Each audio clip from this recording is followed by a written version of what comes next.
Trump is using the assassination to crack down on every kind of media outlet he doesn't like, successfully repeating what Berlusconi did in Italy and Orban in Hungary. When you're in an authoritarian context, most of the censorship works in an insidious way. It creeps along until people are silent and you create the impression that everybody thinks the same. Big tech and monopoly market capture promotes the fascism or neo-populism that we're seeing in America. Mainstream Democrat senators seem a bit paralyzed that we just didn't think that he would do this, and they still don't know quite how to respond. I'm Jason Pack.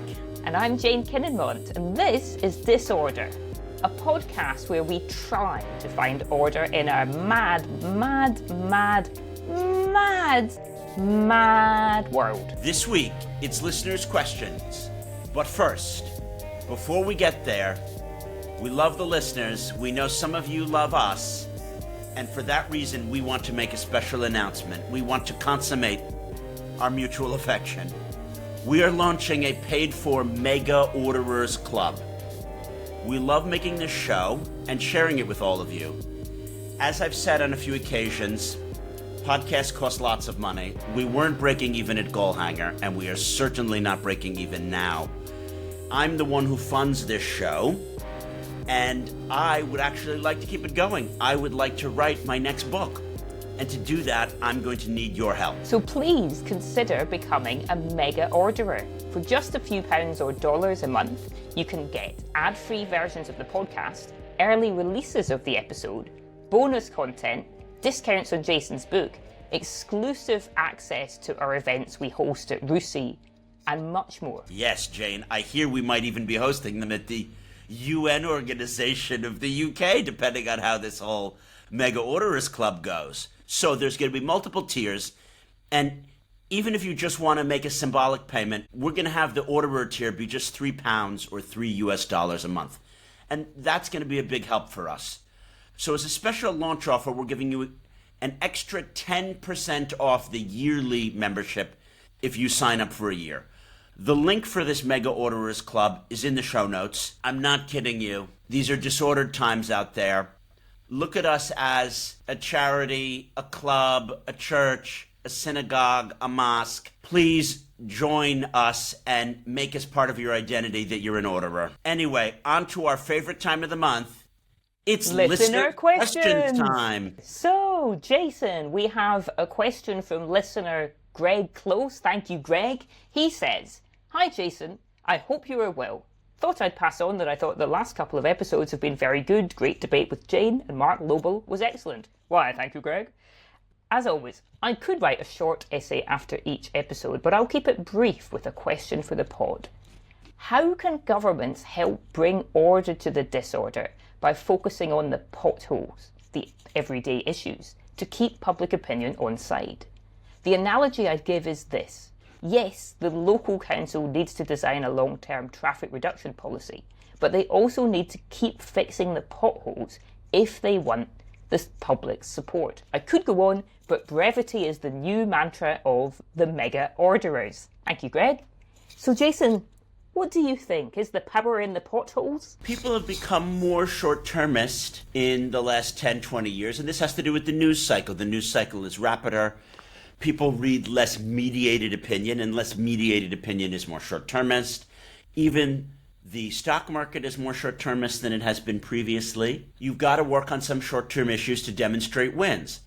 What I have frequently thought about new governments, and Starmer's government would be a great example, when they come in, they should do a few things which have an immediate effect, and they should signal those effects.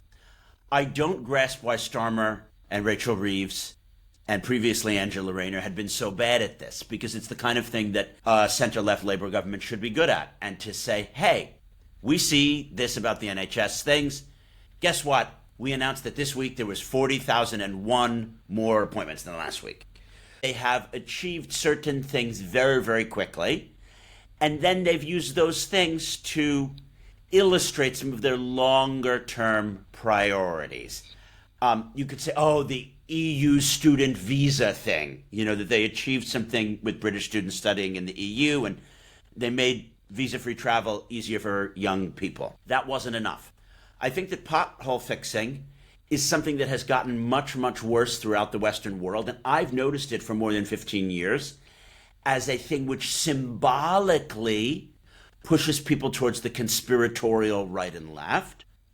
And I'm going to tell a silly story from the Middle East and connect it to where we're at. I lived in Lebanon first in 2002, so right after 9/11, when I wanted to do the Middle East, Jane and I have told our stories of how we got into things.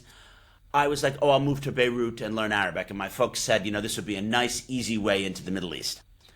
Of course, in Lebanon, I found out that nearly everyone speaks English and French, and it's a bad place to learn Arabic, particularly because their Fusha, their classical Arabic, is quite weak. Probably Lebanon is the place with the weakest classical Arabic in the entire Middle East. So it's a bad place to start as a foreigner to try to learn classical Arabic. I'm in a cab, I'm chatting with some guys in Lebanon, and the car is bouncing up and down as we're going south to Saida, to Tyre. So they're like, you won't believe it. The government tries to fix these roads, but every night the Israelis come and they bomb the road to make these potholes, to make us have to have such horrible road conditions so that we just despair that we can never fix anything. All these potholes are caused by the Israelis bombing them. Wow, those clever Israelis. And I have frequently thought about this story because you wouldn't hear such conspiratorial stories about potholes in New Jersey in the 1980s and 90s, but occasionally when I am talking to cabbies in New York now, or Uber drivers in New Jersey, they say things like, the government can't fix these potholes because the governor or mayor, fill in the blank, is connected to the mafia, or is on the Epstein list, or is whatever. And you're like, no, that's not the reason that they can't fix the potholes. Jeffrey Epstein made these potholes. It is very important for people to think that government can get things done.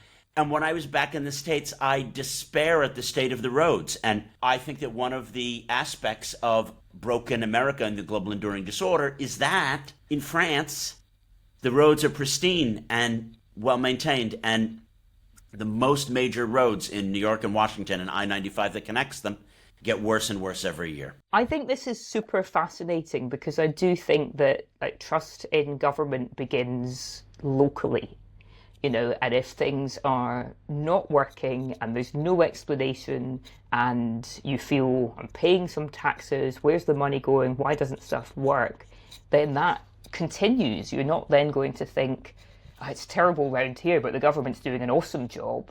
And you're not then going to think, the EU and the UN are doing an incredible job on top of all of this, because the local is the first interaction that you have with authority. I think the problem for politicians, though, one of the problems for politicians is that when everything is working well, you don't get credit for it because people are taking it for granted. So if I drive on the roads every day and they're always good, I don't think thank you to anybody. And really, I think I have grown up in quite an ordered society, so that if I go somewhere and, for example, the signage is bad, the sign points the wrong way or misinforms you, or there isn't a sign, I get really irate. I'm like, why was this not properly done? Because my expectation is that things are going to be well organized, rather than thinking the world's chaotic and the fact there's any sign anywhere is one bit of progress. So I do think there's that credit thing. But in Britain, there is a lot of concern, I think, across the political spectrum, just about your basic civic space. I don't mean civic space like places where people talk politics. I mean your local high street. I live in southeast London, and my local MP uses various social media channels to communicate with people. She posts on Facebook regularly, asking people what are their number one concerns about the local area that she can help with. And what comes up time and again is litter and graffiti. And, that happens everywhere. You talked about Lebanon. And the irony, and we saw... can I just clarify for non-Brits? Your MP is not in charge of That's right. graffiti and litter. So the two things that people say are their concerns are the one thing that a Westminster MP has no control over. That's right. With our system, you have a local council which you pay council tax to based on the value of your home. And then the council covers a lot of these local services. But nonetheless, I don't know how she's going to respond, but it seems to me that if this is the number one issue with the constituents, she needs to find a way to have a town hall session with councillors who are, in fact, from the same political party and work out what is going to be done. Because, as you say, it might not be her fault, but it is what is first in people's minds before they think about how she's actually voting in Parliament or look any of that stuff up. It's a sense that people don't care.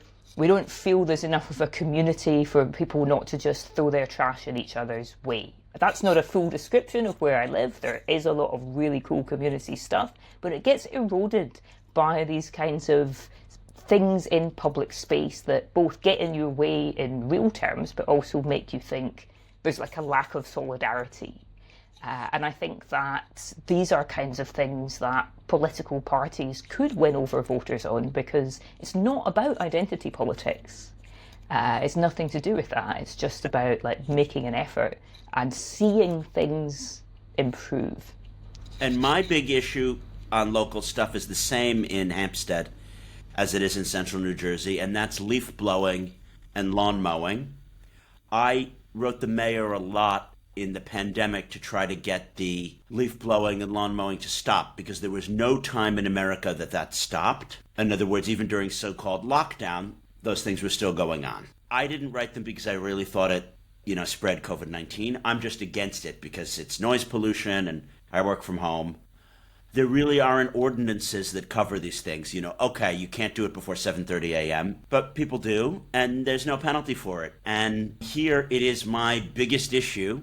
I thought that in moving to England, because when I happened to be looking at my house in the late winter, early spring, was not the peak of this leaf blowing and lawn mowing. I don't get why there aren't more regulations on this when it's the primary interaction that I have with my neighbors. My one grievance is that I have neighbors here who multiple times per week have those hedge cutting company things. They're going on while I'm recording my podcast, and it is so ferociously loud I get a headache, and I just don't see why it should be allowed. Once a month I can get, but multiple times a week and at 7 a.m., yeah, why can't there be a crackdown on that? And this is an example of a thing that when you write to people, they're like, oh, we can't legislate on this, or we can't do it. So yeah, I would love to see local councils as well as American mayors get stuff done. So Jack R. writes, we're entering the time of year that climate becomes a big part of the agenda.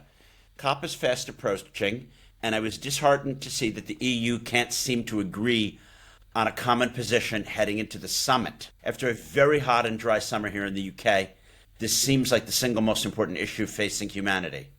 Why isn't anyone taking this seriously? Well, thanks, Jack. It's important that we cover this, especially in the run-up to COP, and it is an opportunity for people to be asking your elected representatives what they are planning to do. There is a big global push going on, but it has slowed. So I think there's a glass half full, glass half empty thing going on. The good side is, even though we have a Trump administration that basically denies climate change and doesn't want to do green stuff, the rest of the world is moving in the direction of a more carbon efficient, emissions efficient economy, partly because so many businesses have already bought into this and are moving in that direction. So there is a train that has left the station, which the US has got off without stopping the train. And in that way, COP is an interesting model compared to a lot of stuff that requires UN Security Council support because it's not being vetoed. And of course, in many parts of the world where climate change has been biting earlier, there is more certainty and more commitment, whereas oil-producing states tend to be the biggest laggards and the most concerned that they get to use their resources and make money out of it for as long as they possibly can. So there is still movement. But yeah, the EU is struggling with unity on a lot of things now because of political disunity within the EU in terms of the left and right spectrum, and, a short-termism. Going back to your key theme, Jason, I mean, ignoring climate change is one of the greatest examples of short-termism. But, if your government is facing collapse, which we've seen in multiple EU countries in the recent months, then you are going to be short-termist. And often that means like watering down net zero commitments because you're worried about businesses complaining. The EU still remains a major financier of work to reduce carbon emissions around the world, so that is still a very important role that it is playing, but everything is too slow. I'm just concerned that sometimes there's a kind of fatalistic narrative about climate change because everything is too slow and the stakes are too high, but it doesn't mean that everything has stopped or that we have missed our opportunity. There are just people that are going to need to keep pushing and reminding politicians that it matters, because basically the reason that the EU did take action and put quite a lot of money into fighting climate change, it was a lot to do with youth voters, both protesters and working and voting for green parties. That makes an impact on politicians who care about votes. And we can understand this from a human perspective, Jane. I don't want to be working on writing my book. Not because it's not fun. I actually like writing, but there's always something more pressing. There's my taxes, there's accounting, there's going to the grocery store, I haven't gone to the gym, I'm tired. The longest term thing is always going to be the one that is less urgent in competing for my current attention.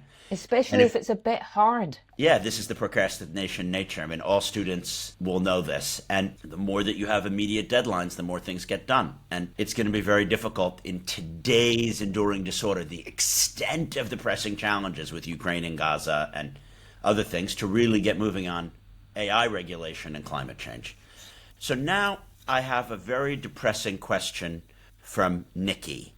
Nikki writes, with Jimmy Kimmel's firing, it is, as the New York Times says, the mask comes off. Jane, I would like to know your thoughts on if this will prove to be, in the wake of the Kirk assassination, the moment when media freedom and First Amendment was lost in the United States because Trump is using the assassination to crack down on every kind of media outlet he doesn't like, and is doing so successfully, repeating what Berlusconi did in Italy and Orban in Hungary. There is an unpleasant combination of this hyper-partisanship and a total failure to protect what free speech actually is, which obviously is, guess what, free speech for the people that you don't agree with.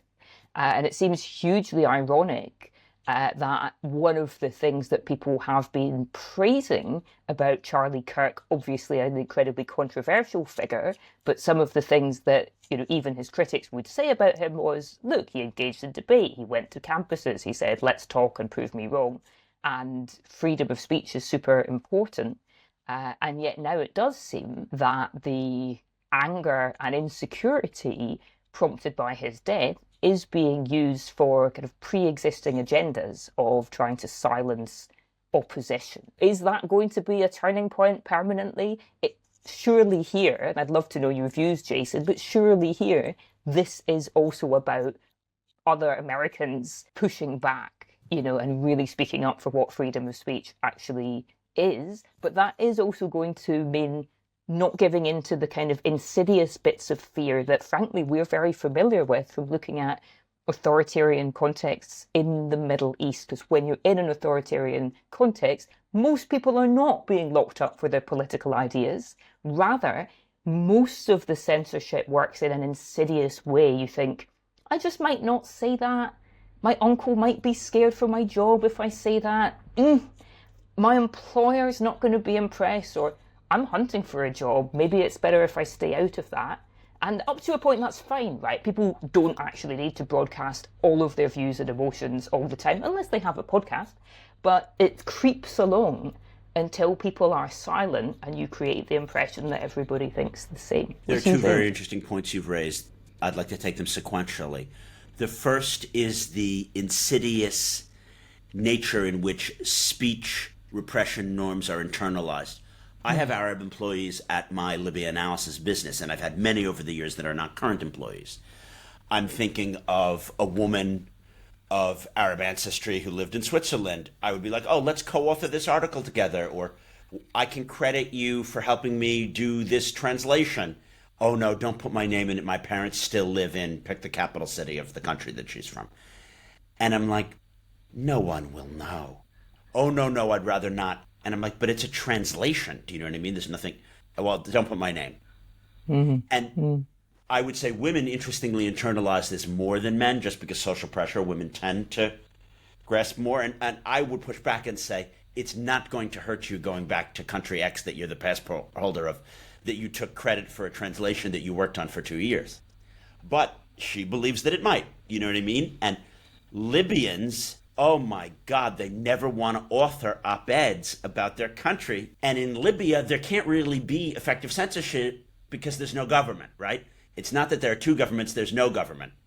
When I've been stopped in Libya by checkpoints, I'm not even afraid that they'll Google me, because they're not really able to Google you because there's no government. It's quite different than, you know, what might happen in Iran. When you turn up, they find out your background and they have a file on you, right? But Libya isn't like that. But Libyans become, for whatever reason, terrified, and they don't write anything. And one of the reasons that Libya has very, very low levels of engagement of its citizens in politics is the bizarre legacy of Gaddafi, that people are spying on you, and therefore, if you say anything, it's going to be held against you. In Libya, ironically, today, there's much less spying going on than there is in places like Egypt or Saudi, where there are functioning state structures. But psychologically, the Libyans have this wrong, right? So that's point one. And we might get to that point in America, which is terrifying. Point two is that I see fascism coming about when things on the economic side and the media side lead to consolidation, right?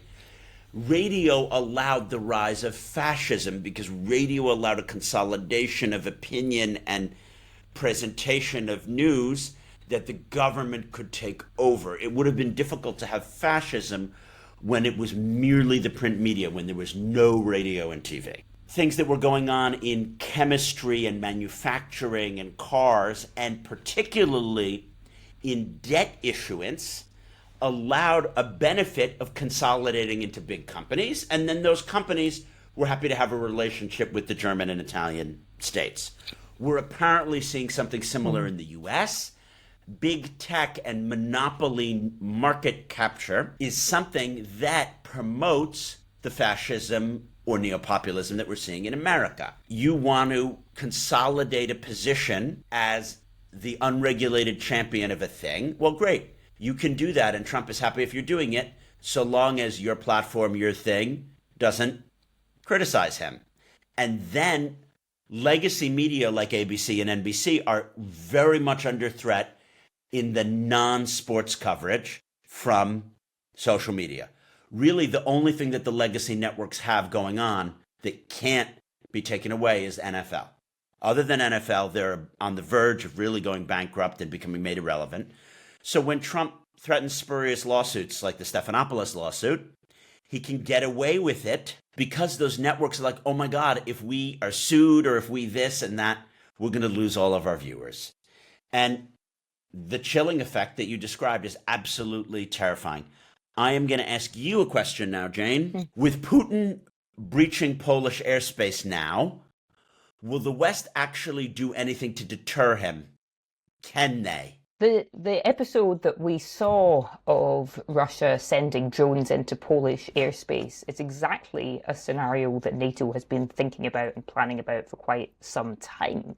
And I think what was clear was that there was a really quick response, from multiple aircraft shooting down those drones and making a very clear statement that it wasn't something tolerable. Now, it then wasn't great from a NATO point of view that subsequently Trump kind of vacillated over whether he thought this was an accident or that not. Maybe it was an accident, he said. Well, I think it's pretty clear that Russia does know where the Polish border is, and that this kind of action, it is a deliberate, strategic attempt at testing NATO solidarity, because if you want to test, you don't do something huge and dramatic. You do something small scale and deniable and nibble away at the edges in the hope that people will dither over responding. But I think, I spoke to someone who is a sort of former defence official from the UK whose view was very much Putin is going to react to what NATO did and not what Trump said. So, yeah, he might be slightly cheered by Trump giving him a get out, saying maybe it was an accident. But at the end of the day, those drones were shot down. Now, NATO has announced something called Eastern Sentry, which is some kind of deployment to show Russia that it's serious. Even I, as a relatively frequent NATO watcher, I'm not really across what Eastern Sentry is. But I think they are trying to show a solidarity that the border of NATO really matters to all of the NATO members. That doesn't stop Europeans, especially Eastern Europeans, being worried that Russia is going to keep trying. And that is why we see this massive surge in defence spending, even at times when there's really not much fiscal wiggle room in any of the European economies. So, Jason, we have a question from Louisa. And Louisa says, Jason, I heard you finally turn your back on your man crush, Keir Starmer, in a recent episode. It was a sad moment, Louisa. Louisa says, I am interested by Zack Polanski, the new Green leader. I know that traditionally the Greens are more left of centre, but it seems like he is really taking the fight to the neo-populists. What do you both think about him? Well, Louisa, firstly, thank you for this great question. I have only heard twice about Zack Polanski, born David Paulden. I cannot confess to have a large opinion of him, but Googling him on Wikipedia seems like a great guy. Protested both against Brexit and against Corbyn. Sounds like my kind of guy. I will have to keep my eyes and ears more open because once a man crush has let you down like Starmer, your heart is not as quick to open up again. I am going to take a long time to recover because I think as an American, you hear one of these seemingly honest, straightforward, northern or slightly working class accents and you're like, this is my guy. Doesn't sound like a liar. Doesn't sound like a posh twat. He's going to fix the world. He's going to be the convener in chief. And I can't allow myself to get my hopes up again because what do you know?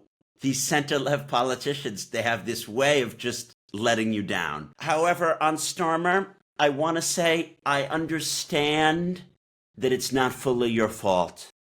It's mostly Reeves, Rayner, and others. However, you picked them. You picked Morgan McSweeney. You chose this strategy. You let Sue Gray be thrown to the wolves. So I've had to question his management style, right? In other words, imagine when you get married and you're like, I like my wife, but the nanny she picked for the kids is abusing our kids. And the people that she hired to redo the house are overcharging us. At some point, you're like, yeah, she's great. I like the wife, but why has she allowed the builder to overcharge us and the nanny to be shouting at and throwing things at our children? I don't get this about Keir. I do think that he is a good man, Louisa. I do think his values are good. I do think he has personal integrity. The idea that because he took some football tickets, he's corrupt, when David Cameron has made millions off of Greensill, which is like corrupt lobbying. You know what I mean? There's just there's no comparison to a Tory politician in terms of degrees of corruption. But I'm not going to get my hopes up for Zack Polanski until I see him delivering the goods. You have thoughts on this guy, Jane? So, I honestly think we should consider getting him on the pod because it would be interesting to hear more from him, but also because he very much seems to be someone that likes going on podcasts, he likes talking to the public, and he is a good communicator. And in terms of the taking the fight to the neo-populists, I think he has an advantage there because at the end of the day, this is what the Green Party is for. You know, they tend to have a very small number of MPs. When I was growing up, they had no MPs at all. But there were always people that voted for them to send a signal that they cared about climate change and the green agenda.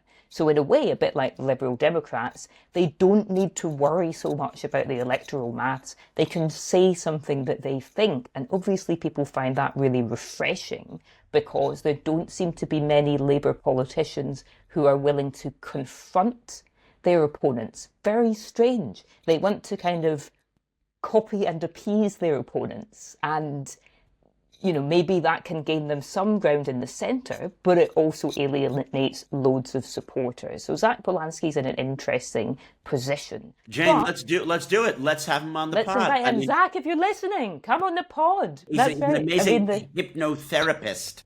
Hypnotherapist. So we do have to watch out. It could be that we meet him in person and we come away just saying, Zack Polanski like, for UN Secretary General and God. Global God. Zack Polanski will cure the enduring disorder. He will fix all global problems. That's put us out of a job, Jason. I'd like to meet the man. So if you can help set it up, or you, Louisa, please get in touch with us. Ralph G. writes, with Trump continuously reaching further and further into authoritarianism, where is the opposition? I see no clear person other than Zack Polanski standing up to this. Am I wrong? The Dems seem completely out of the equation. Why? Well, this is a great question, Ralph. I mean, in seriously authoritarian states that have been authoritarian for a long time, you tend to have this vicious circle where the opposition is fragmented, weak, and corrupt. But there's a reason for that, usually because the authoritarian is able to exert so much control and fear mongering over civil society. The US is not there. The US has a leader with authoritarian tendencies who is willing to push the bounds of his power, but there are so many ways to challenge him. Now, clearly there are challenges taking place, including in the courts. We are hearing Democrats speak up, including some of the local governors, but the kind of mainstream Democrat senators seem a bit paralysed, seem a bit still rabbits in the headlights that we just didn't think that he would do this.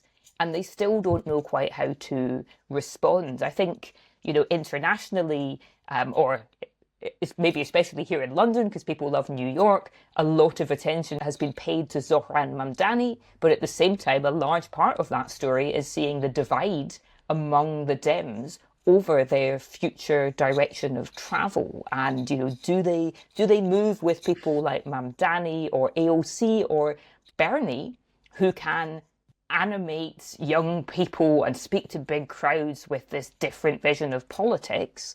Or do they try to do something that's more centrist? They really don't know. Some people looking from a UK perspective would say the UK has an official leader of the opposition, and that can be useful. But actually right now in our politics, that isn't functioning well. Our leader of the opposition gets less attention than Nigel Farage, and a lot of the political debate is really happening outside of the usual two-party setup. What do you think, though, Jason? You've raised lots of important questions. I would like to see a leader of the opposition in the U.S., and one person to emerge in that position could be Gavin Newsom. But I want to tell you about my recent trip to the States. There's very little political sloganeering on people's lawns and billboards. I was in both New York and D.C. I attended a major conference with, top-level people such as Masad Boulos at the Chamber of Commerce and high-level State Department officials. There's ass-kissing everywhere. I don't get, and I ask my friends in Washington, why is it that people who are against Trump just don't have lawn signs? Or why are there not more demonstrations? It's that it's so disparate. There are some demonstrations about climate, and then there's some women's marches, and then there's this, and then there's whatever. And people don't agree on the lawn signs. A leader of the opposition, who to my mind is going to have to be a centrist, who then every week says, these are the things that are illegal and unconstitutional. And this week, this is the YouTube message. For me, it's got to be a Buttigieg or Gavin Newsom style figure. You and I may disagree on our views on Mamdani, AOC, and Sanders. To my mind, those are the road to complete dictatorship. If we put forward a Mamdani-like figure It's not that Vance or Trump Jr. wins the election. They may do that anyway. But with that ability to scaremonger against a hard left candidate, particularly an anti-Israel one, I see that they will just entirely reshape politics into a perennial culture war. And they'll win. And then the collapse will be very, very abrupt. I think that we need a white Protestant Midwestern candidate who embraces capitalism and represents maybe not just the center, but even possibly a little bit of the center right. We should have a unity ticket leader of the opposition, whether it's, I mentioned Gavin Newsom, who's consolidating his position, but he should have Lincoln Project people, on his payroll speaking. What say you? I guess this is exactly the debate they're having in the Democrat Party. If we go too far, we'll frighten the horses. We need to sort of cling to the centre. I think there are things that can be learned from AOC, Sanders or Mamdani that don't mean they necessarily have to be the leader of the opposition themselves. I think Mamdani's been a huge success in New York, and New York is obviously a very different place I think from he's been a huge failure in New York. Okay, so we'll disagree agreeably, but nonetheless, I want to know: do you have friends who are actual New Yorkers? You're my friend who's an actual New Yorker. No. I mean, when you're there, are you going to be meeting in socially with New Yorkers? Yeah.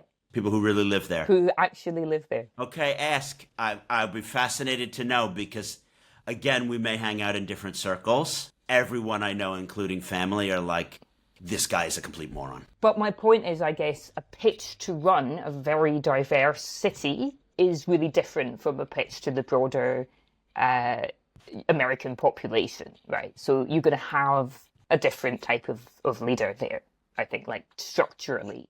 But there's definitely stuff that could be learned from Mamdani's communications and his way of actually talking about the potholes, right? Going and talking about the costs that make your food from the food truck very expensive because it's so difficult to get a permit. All of that stuff, doing that bread and butter stuff, but turning it into cool YouTubes, that is a really, really good art form. But I do also think there's really something interesting to point out.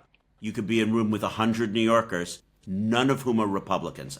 Probably at the wedding I'm describing, there was not a single Republican, and there wouldn't be a single person who's not terrified of what Mamdani stands for and could do. And I just think that anecdotally, that's very interesting. So I blame the Dems, just to summarize your question here, Ralph. Trump has been genius at divide and conquer. We covered this last week in the Katie Martin episode about the markets. He's managed to pick off Switzerland from the EU when it comes to tariffs. He's managed to make sure that the Canadians and the Japanese don't collaborate on their trade stuff. I didn't think he would do that. I thought that Mark Carney would emerge as the mega orderer and that literally everyone could get their act together. I didn't think they'd do it effectively, but I think they'd try. Why we're in this situation that just because we don't have a formal leader of the opposition in the States, that the Democratic Party can't be like, these are extraordinary times. These are the 3 messages we're doing this week. This is our one spokesperson. It's very worrying. And despite the fact that it looks like the Republicans should get killed in the 2026 midterm, I almost wonder if they will not, because the own goals and bad messaging from the left is to a point where I can imagine us, descending into permanent neo-populism and our democracy disappearing. Fun stuff, Jane. To not end the episode with this horrible, horrible pessimism, what is one thing that has happened to you this week that makes you feel like the disorder might be ordered? I needed about 10 hours to prepare for this question, Jason. I think, it's been mainly about personally connecting with a load of people that do think it's really necessary to have international cooperation for order. That's been in the context of my day job with the UN Association, but I'm basically talking to a lot of people that work on international cooperation from different angles to try to understand where do they see the UN heading? Is it relevant to them? How might it have to change to be more adept at dealing with the issue? And just being aware that there are so many things that will need international cooperation.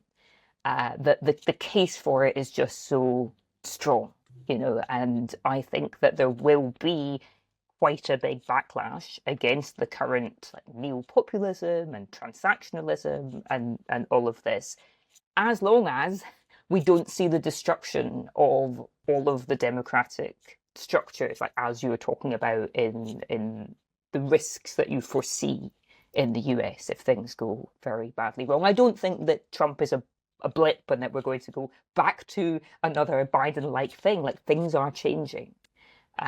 But I think in this time of change, there is room to shape that change in a saner and more constructive way. Do you have a happy thought to leave our listeners with? You tend to be the happy one. That's my job. I will talk about just American culture. When you are there in the States and in certain kind of milieu, I feel that the culture is extremely resilient. I mentioned going to Eagles games. I went to the home opener against Dallas. Very inspiring. The way people behave. I had a conversation with a gentleman during the thunder and rain delay, and he's like, I'm getting my Irish citizenship. I'm one of the 10% of people who understands the threat to our democracy. It was a great conversation. I chatted with lots of Republicans who are reasonably sane, some of whom support Trump, some of whom are Republicans that don't support Trump. But I want to coalesce around the greatness of American culture. I will point out the Billy Joel biopic on HBO Max. I was so inspired watching it, because he codifies the great American songbook, but he's drawing from European influences. Like, his parents were refugees from Austria and Germany, and, he knows the classical Mozart, Bach kind of stuff. And there's something very American. It's American music. Yeah. And you're at the football game, you're watching about American pop music, and you're like, there is reserves of effort and of cultural strength. Yeah. That America is a thing. People are really proud to be into our things, and they can be very nice to each other and selfless in the context of American cultural events. Sports and music I mentioned because those are such events. People, when they're in service context professions, I'm always pointing this out, they're just so much nicer than in Europe. I mean, it's shocking how good the service is, how polite people are. If these things could be leveraged for us to be polite in our civil space and to make sacrifices, either by paying more taxes or by contributing to community, I think we have the cultural strength. Not to say that Britain doesn't. Britain has lots of great traditions. They're just not exactly the same. I think American sense of cultural strength and homogeneity and unity, as well as service, is something that could be drawn on. I'm just waiting for Godot, Jane.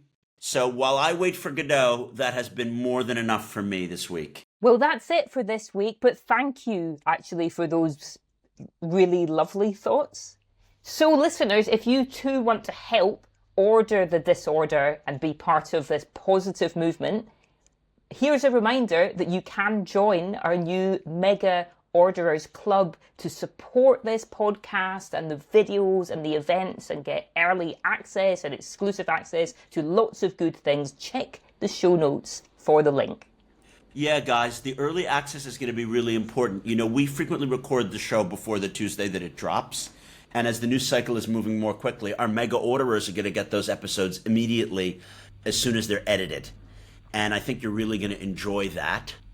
Don't forget the YouTube channel. If you want to see these discussions, Jane looks very beautiful and elegant in her makeup. I look entirely like a schlep, unshaven, with huge bags under my eyes. I'm saying nothing.